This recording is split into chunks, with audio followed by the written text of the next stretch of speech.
Howdy there, how's it going? Greetings from Northern California. For anyone who has been following my travels, who's subscribed to my channel here, then I just spent a month backpacking on the Hawaiian Islands, had a really amazing time. Just flew back a couple of days ago, and I am now staying at my mom's house. I'm in the county where I was raised from when I was 5 to 15. Then I lived with my family in the woods outside of a small town, and then my mom then moved to another town nearby, and she and my stepdad just left on a ironically cruise to Hawaii, and I flew back in time to get here and have the house to myself. So I'm just out on a walk here. I'm on a disc golf course, and so we'll see if there's any interruptions from, because this is the fairway or whatever you call it for the this hole, and so we'll see if anyone else comes along, but it's getting a little bit late, so likely not. And just wanted to say sorry if there's any noise from somebody running a leaf blower nearby. There's always something. So anyways, this video is on the subject of Buddhism, and I'm just going to give my own perspective, my own take on Buddhism in general and what I see as some fundamental flaws of Buddhism and some missing elements. I'm not here to bash Buddhism. I think there is great wisdom in Buddhism, absolutely. I've studied Buddhism to an extent. I'm certainly not an expert by any means, but I was a religious studies major in college, and even before that, then I was doing research on my own, reading the Tibetan Book of Living and Dying and various other Buddhist texts, and I'd been to Buddhist workshops and retreats and whatnot, and my father and my brother both practice Buddhism, and also my aunt. And so one of the reasons that this came up for me is that my aunt just got back, or it was a couple months ago, but she came back from a trip to India in which it was focused on Buddhism, and they went to all of the major sites of the Buddha. So there are 4 main sites that people try to visit as a pilgrimage, and it is the birthplace of the Buddha,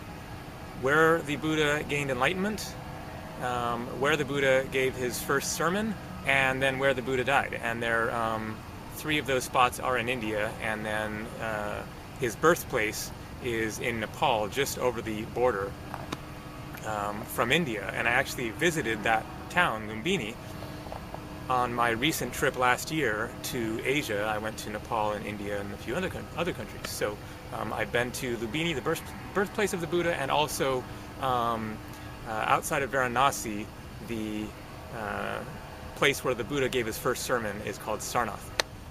So my aunt was talking about her trip. She had a really amazing trip there, and she was showing some pictures and telling a few of the lessons and whatnot that she learned. And one thing that she mentioned is that when the Buddha gave his first sermon, then there was a group of people there. I think there was 5 people there, and upon him giving his sermon, then one of those 5 people became enlightened. And then after that, he decided this wasn't good enough. He wanted all of them to become enlightened, and so he asked them to study further and then come back, and he gave another sermon, and with that next sermon, then all of the people there became enlightened. So this kind of leads into my first criticism of Buddhism and of spiritual paths in general. But it is a focus on this concept of enlightenment, as if there is a absolute state of enlightenment versus a state of non-enlightenment, as if either you're enlightened or you aren't enlightened. And yes, of course, this is a simplistic breakdown of the situation, and certainly it is more complex than that, as described within Buddhism. But just that story, if it's true, whatever truth there might be to it, the idea of focusing on, well, I'm here to become enlightened. I'm going to sit here until I'm enlightened. Is there really a fine line of, okay, now you're enlightened, you did it, all right, on to the next level or whatever. Could anyone really ascertain this person is enlightened, this person is not enlightened, etc.? In my view, then enlightenment is a human-derived concept that illustrates a very important thing, which is the human desire for self-improvement, self-evolution, self-understanding, self-realization. And the Buddha absolutely made a tremendous mark on the world in bringing this concept more to humanity, that so many millions and millions of people in their lives have made self-evolution and the quest for enlightenment a priority in their lives as a result of the Buddha's message, as well as others certainly. But personally, I don't think that there is a ultimate state of enlightenment, rather that we are continually evolving. It is a never-ending, infinite journey of soul evolution, and certainly enlightenment captures a general concept of I want to be awake, I want to be spiritually aware and open to the world around me as much as I possibly can be, and to learn the true nature of my soul and realize who I really am and what my real purpose is, and all this stuff. But that, I don't see it that, okay, at this moment finally you're enlightened, and then what's next after that, you know? So that's kind of a picky little criticism, but it's just something to consider and think about. Is you know, is it really about ultimately achieving enlightenment? Can you really say this person is enlightened, this person is not enlightened? No, it is a gradation of different levels of spiritual development and being open to and understanding the true truth of the universe and reality, which has no end, in my view. Who knows? So my next criticism of Buddhism is around the concept of attachment. So it is one of the Four Noble Truths that desire is the cause of all suffering. Now that word desire can be misinterpreted, misunderstood. What might be better is to think of attachment as being the cause of all suffering. And I absolutely agree with this. That our resistance to the now, to the moment, to what has actually happened, to what we are experiencing, is what creates our suffering.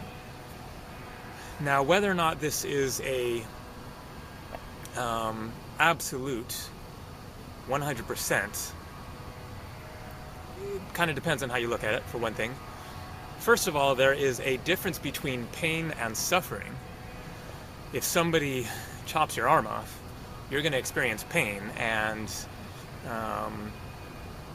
your mental outlook can certainly affect to some extent how you're going to deal with that, how you're going to experience that. Some people have greater pain thresholds than others, but could there ever be a state of being in which anyone could do anything to you and you just wouldn't care? And that leads into a whole nother realm that kind of goes off on a tangent here, and I don't want to go too far off on that. But no, I don't believe that you could ever be in a state of being in a physical body in which you didn't care whatever happened to you. That this is not the quest, is to achieve some state like that where you have no desire, no preference for hanging out, chatting, and enjoying a drink with some good friends, versus being tortured or lost in the ocean, bobbling there with the potential of sharks attacking you or whatever. That anyone could ever truly be in a state of having absolutely no preference. That preference is absolutely a part of our soul. That we want to be happy. We want to be in a state of love. We have desires. We have desires, and you can't get around that. And so the noble truth of desire is the cause of all suffering can be misunderstood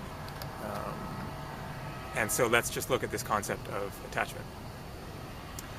So let's say, for example, that your house burns down. And so this will lead into suffering versus pain. Your house burns down, you lose all of your possessions, you're fine, you weren't there, or you got out and you're not harmed at all. So you're experiencing no immediate pain. So you're standing there, nobody's causing you harm, you're safe, you've just lost all of your stuff. But you are in a state now of emotional, psychological anguish, emotional turmoil because of what has happened, and you find yourself awash with all of these feelings and emotions of grief over losing all these things that you valued and cherished and used in your life, of anger of why did this happen to me, I didn't deserve this, of fear about your future and what's going to happen to you now, where are you going to live, how are you going to make a living without the things that you depend on, your car, your bed, your clothes, etc.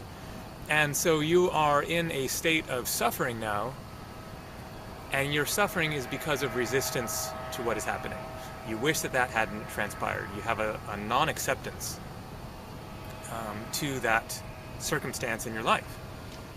So you're in no immediate pain with your situation there. You are, however, in a state of suffering because you are resistant to what has happened, and so you're basically creating this state of emotional anguish and turmoil within yourself as a result of your own response to that situation. Now, I do believe that a truly enlightened, for lack of a better word, person could have that circumstance arise in their life and then move on completely unobstructed with absolute non-resistance to that, just complete acceptance. Okay, this has happened, now what? Now what do I need to do to get my life back in order, and just carry on and not experience that state of emotional, mental, psychological anguish as a result of that situation. However, that does not apply to most of us. Most of us, if we get robbed, if our girlfriend breaks up with us, if, use your imagination, the various things that can happen in our life that we have resistance to, and despite what has happened, we wish it hadn't happened, we, mull it over in our minds, we perhaps spend years thinking about this certain thing and allowing it to cloud our perception and our mental and emotional state of being, and it stirs up our consciousness in a disturbing way and gets in the way of our peace of mind. So here is where you come to a real crossroads on the spiritual path, and how exactly you're going to deal with these types of circumstances, whether it's your house burning down or your girlfriend breaking up with you or losing your job or whatever. So somebody who is on a committed spiritual path, when whatever transpires in their life that they didn't want to happen, your house burns down. So you could then tell yourself, you find yourself overwhelmed by all these various emotions and everything, and you could tell yourself, well, I'm a spiritual person. It's all just stuff. It's a principle of Buddhism that everything is temporary anyway. I'm going to lose this stuff eventually. I'm doing fine. I'm not harmed. I still have my family and friends and the people I care about, and they still love me, and it's just a glitch in the path. And so why bother getting all caught up in all of this stuff going on within me? Just let it go and move forwards and accept what has happened and get on with your life. Forget about it. Just get on with your life. Just move on. And here is the big mistake that people make. The real question here is, what is the truth of your experience? Do you have resistance and attachment around that circumstance? If you do not, then great. You are very evolved and mature and at peace within yourself and maybe enlightened or something along those lines. And so if you can truly just move on and carry on, then awesome, do it. But what are your true feelings? If upon that circumstance you find yourself overwhelmed with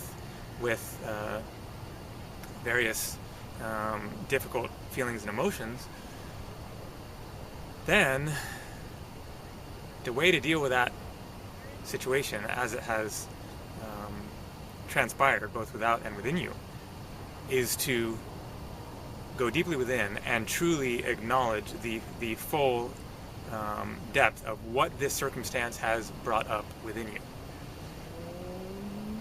Because whatever has been stirred up within you has been stirred up for a reason. And the circumstances in our lives, in this third dimensional realm, the way that things are designed is precisely to stir up the stuff that is denied within us. That's the whole point of it. That's the whole point of this realm of reality, is that through the law of attraction, the vibration of our being draws to us circumstances in our lives that reflect that vibration of our consciousness, and then give us an opportunity to deal with what is awakened within us as a result of the situation that arose. So if we have denied emotions within us, if we have a lot of denied anger, a lot of denied fears, a lot of denied sadness, etc., then situations are going to arise in our life which trigger those emotions precisely so that they can be awakened and faced within us and dealt with and truly resolved. Because we are not all in a state of supreme, sublime bliss and enlightenment. That is not the state of this planet. There is much turmoil and misunderstanding and denial of the truth of one's being.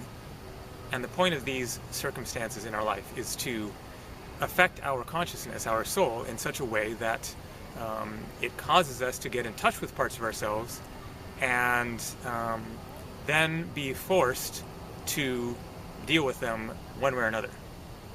So to deal with a situation which we have resistance to by telling ourselves that an enlightened person would deal with it such and such a way, and thus trying to deal with it that way, causes us to miss an opportunity to truly learn the lesson of that scenario that has arisen in our life and actually take advantage of it. So rather than simply seeking to move on and tell yourself to accept a certain situation, the way to truly take hold of that circumstance as it has arisen and take advantage of it is actually to go into the full depth of whatever it has brought up within you and completely and totally immerse yourself in that which has arisen within your consciousness.